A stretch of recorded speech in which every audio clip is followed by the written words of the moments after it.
Minsan, ew, madungis. Pero masarap. Mwah, i-kiss. Sexy time na. Sexy Mega! John Bon Jovi at ang kanyang kantang Always. Yan ang English version ng kantang Palagi. Sabi. O bakit? Pag tinagalog mo ang always, doesn't that mean palagi? O, di ba always, palagi? O, para sa mga nakahanap na ng kanilang always. Ng kanilang palagi. O, palagi silang sinusuportahan. Ay, palaging nandyan. Palagi silang iniintindi.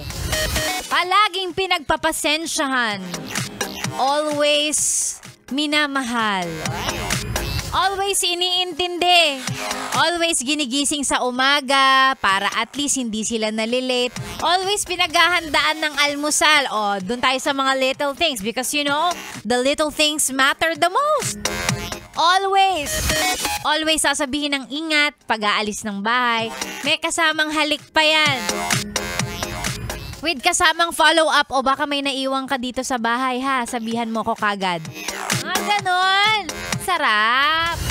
Para sa mga nakahanap na ng kanilang always, ng kanilang palagi, prayer reveal naman daw. Para dun sa mga hindi pa nahahanap yung kanila. Para alam kung anong ipagdadasal, nangangalahati na yung taon. Wala pa rin, hindi pa rin dumarating.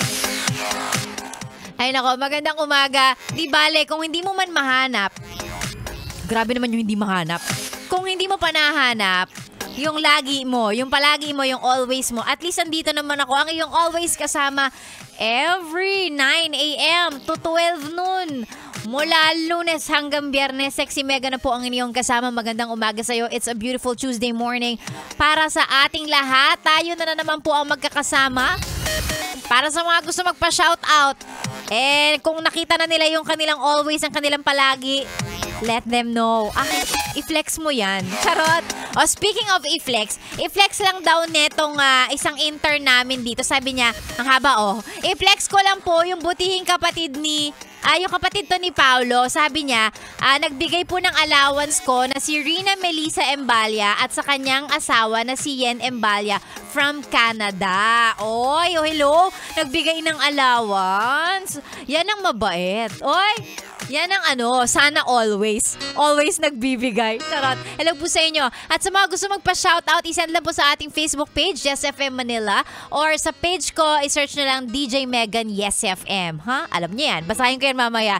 Ikaw ay nakatune in sa 101.1 Yes FM. 101.1 Yes FM.